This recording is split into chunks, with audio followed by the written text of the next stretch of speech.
हिंद, जय भारत। मैं Amrish Kumar, Arya IAS academy से आप लोगों का बहुत बहुत धन्यवाद कि आप लोग हमारे चैनल को सब्सक्राइब कर रहे हैं और हमारा जो है लगातार जो है कमेंट्स मिल रहे हैं हमें, जिससे मैं बहुत ही सारे टॉपिक जो है अलग अलग विषयों पे ला रहा हूँ। आज हम लोग जो इतिहास के जो टॉपिक पढ़ रहे थे महाजनपद काल, वहां से आगे का चैप्टर जो है सबसे महत्वपूर्ण है मगध साम्राज्य। तो मगध साम्राज्य जो है उसको हम लोग देखेंगे मगध साम्राज्य की उत्पत्ति के क्या कारण थे।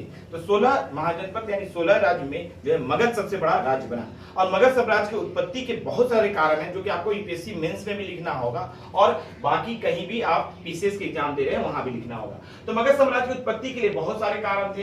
एक तो सबसे इंपॉर्टेंट ये 5 पहाड़ियों से घिरा हुआ क्षेत्र था और दूसरा जो है ये 3 नदी जो है गंगा, यमुना और जो सोन नदी, इन नदियों से घिरा हुआ नदी जल दुर्ग था।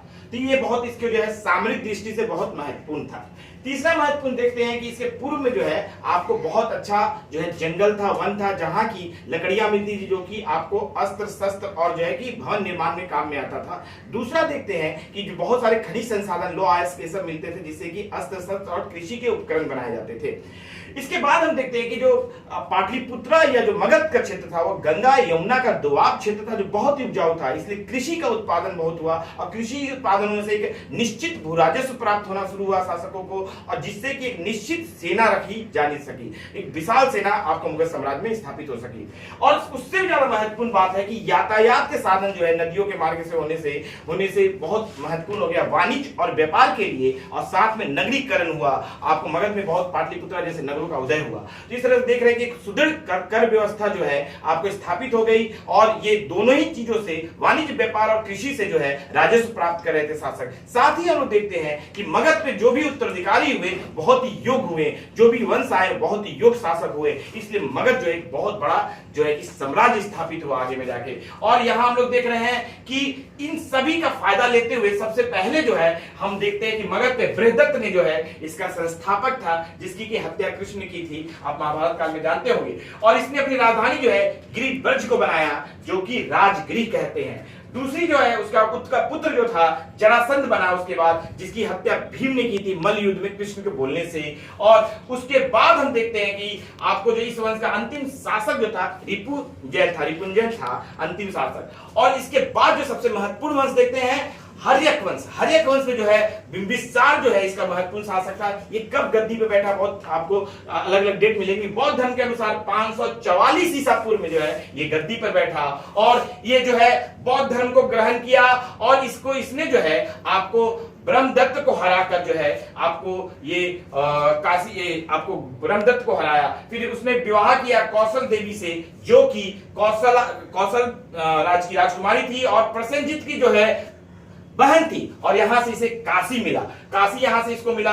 और आप देख रहे हैं कि लिच्छवी जो है लिच्छवी के जो वैशाली की राजकुमारी थी चेलना से भी विवाह किया जो कि चेटक की बहन थी। तो इस तरह से देख रहे हैं कि इसने जो है आपको वैशाली से भी संबंध स्थापित किए, कौशल से भी संबंध स्थापित किए और ब्रह्मदत्त को हराकर अंग को जो है आपको अपने साम्राज्य में मिला लिया। तो ये बहुत ही धीरे धीरे आपको जो है कि साम्राज्यवादी हुआ और इसने इसका संघर्ष हमेशा अवंती से होता रहा। लेकिन अवंती का शासक चंड प्रदोप जब बीमार हुआ इसका जो है आपको राजवैद्य जीवक जाके उसका इलाज किया था। तो एक तरह से बाद में इससे भी दोस्ती हो गई थी। तो इस तरह से देख रहे हैं कि हर्यक वंश का सबसे महत्वपूर्ण शासक था बिंबिसार। बिंबिसार का पुत्र जो था अजातशत्रु, जिसने पिता की हत्या की इसलिए उसको पिता हंता भी बोलते हैं। और इसने 2 चीजों का सेना में यूज किया, एक है रत्मुसल और महाशिला कंटक। ये 2 अस्त्र का उपयोग किया जो कि सबसे पहले उपयोग करने वाला अजातशत्रु था। और इसने जो है काशी से लड़ाई करके फिर अंत में काशी को मिला लिया। और इसके बाद देख रहे हैं कि इसने 493 ईसा पूर्व में जो है गद्दी प्राप्त की थी। और अजातशत्रु को पुनिक भी बोला जाता है, बहुत महत्वपूर्ण बात है, अजातशत्रु को जो है पुनिक बोला जाता है। और हम लोग देख रहे हैं कि अजातशत्रु के समय ही पहला बौद्ध संगति हुआ था आपको राजगृह में, ये बहुत ही इंपॉर्टेंट है, आप याद कीजिएगा। इसके बाद देखते हैं उसका पुत्र हुआ उदयन। उदयन भी जो है पिता की हत्या करके अजातशत्रु की हत्या करके गद्दी प्राप्त किया 461 ईसा पूर्व में। और इसका सबसे महत्वपूर्ण बात है कि ये पाटलिपुत्रा की स्थापना किया है। बहुत बार प्रश्न आता है कि पाटलिपुत्रा की स्थापना किसने की, तो पाटलिपुत्रा की स्थापना उदयन ने की थी। और इसके बाद देख रहे हैं ये जैन धर्म को मानने वाला था उदयन। और इसका अंतिम शासक जो था नागदशक था। हर एक वंश का अंतिम शासक नागदशक था जिसकी की हत्या उसी का अमात्य किया था। किसने किया था, शिशुनाग ने। और शिशुनाग ने हत्या करके शिशुनाग वंश की स्थापना की और शिशुनाग ने अवंती को अपने राज्य में मिला लिया। बहुत महत्वपूर्ण है, अवंती को किसने मिलाया? तो शिशुनाग ने मिलाया। और इसने एक बहुत महत्वपूर्ण काम किया, पाटलिपुत्रा से जो है अपनी राजधानी वैशाली लेके चला गया। तो पाटलिपुत्रा से राजधानी कौन ले गया भाई? तो ये शिशुनाग ले गया। लेकिन उसका पुत्र जब आया कालाशोक भी बहुत महत्वपूर्ण है, इसने क्या किया कि फिर जो है वैशाली से अपनी राजधानी को पाटलिपुत्रा वापस ले आया।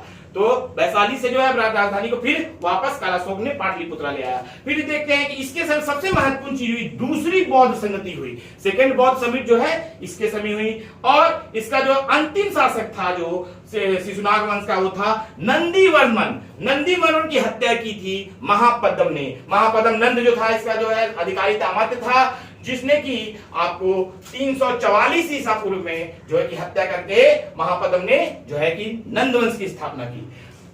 महापद्म ने सबसे महत्वपूर्ण काम क्या किया? इसने जीता, कलिंग को जीता। कलिंग जिसकी लड़ाई बाद में 261 ईसा पूर्व में अशोक ने किया था। कलिंग को जीता और वहां से जिन की मूर्ति ले आया, महावीर की मूर्ति ले आया जीत के रूप में, और अपने एकराट की उपाधि प्राप्त किया। एकराट की उपाधि इसने लिया।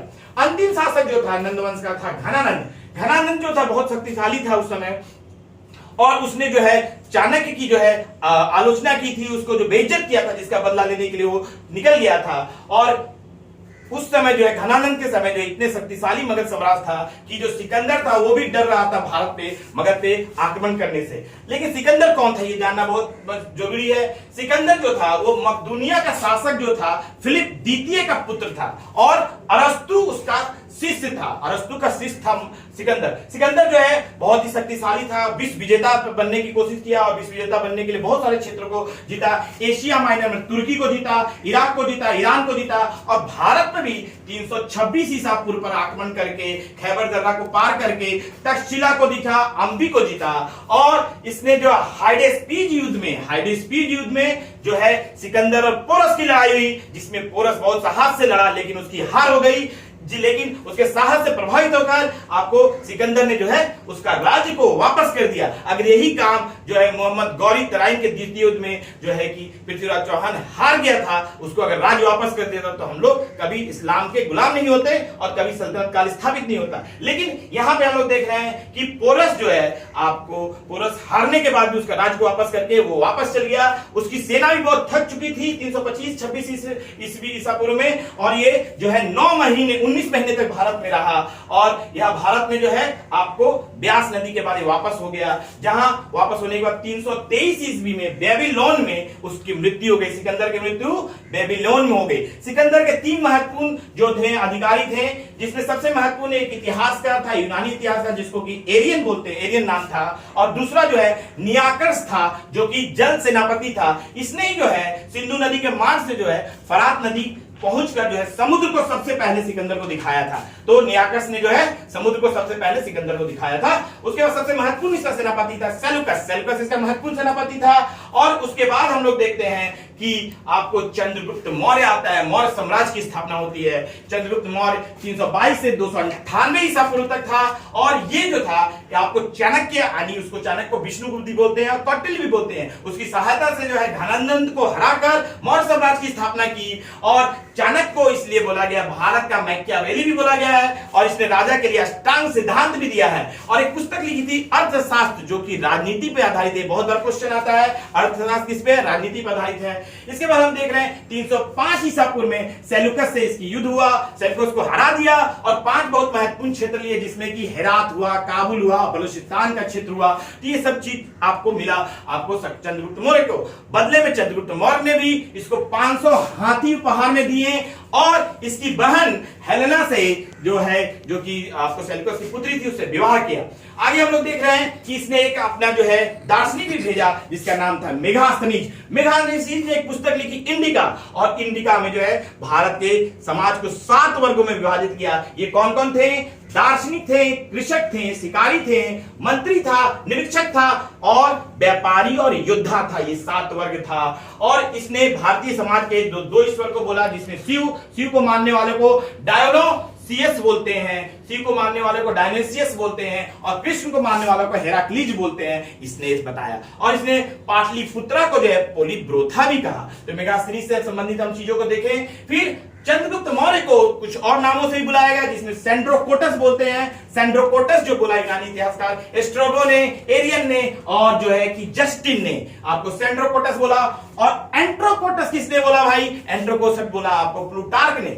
चंद्रगुप्त का नाम जो है सबसे पहले देखते हैं जूनागढ़ अभिलेख में चंद्रगुप्त का नाम मिलता है। इसके बाद हम देखते हैं कि आपको चंद्रगुप्त मौर्य के समय ही प्रथम जैन संगति हुई पाटलिपुत्रा में, जिसके अध्यक्ष थे स्तुलभद्र। और देखते उसी समय जैन धर्म का विभाजन हो जाता है दिगंबर और श्वेतांबर में। और जो है आपको जैन संत दिगंबर संत को भद्रभाव के साथ जो है चंद्रगुप्त जो है मैसूर कर्नाटका में जो है स्वर्ण बेलगोला में जो आपको जो थी पहाड़ियों पे जाकर जो है सलेखना विधि आपको 64 दिन उपवास करके अपने मृत्यु मोक्ष की प्राप्ति होता है जैन धर्म, उस विधि से जो है प्राण को त्याग दिया। तो चंद्रगुप्त मौर्य जो है इस तरह से उसकी मृत्यु हो गई।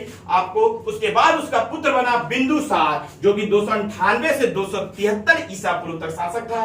बिंदुसार को अमात्रिघात बोलते हैं, यानी शत्रुओं का नाश करने वाला अमात्रिघात बोलते हैं।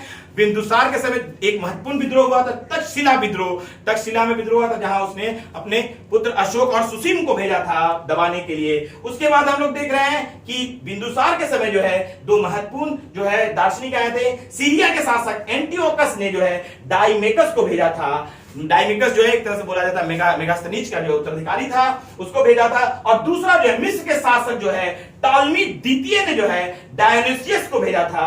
डायोनिसियस जो है वह भी दार्शनिक था, इसको भेजा था। इसके बाद हम लोग देख रहे हैं कि इसके साथ जो है आपको उसने सीरिया के शासक से जो है सूखी अंजीर, मेवा और जो है कि मदिरा का और साथ में दार्शनिक की मांग की थी।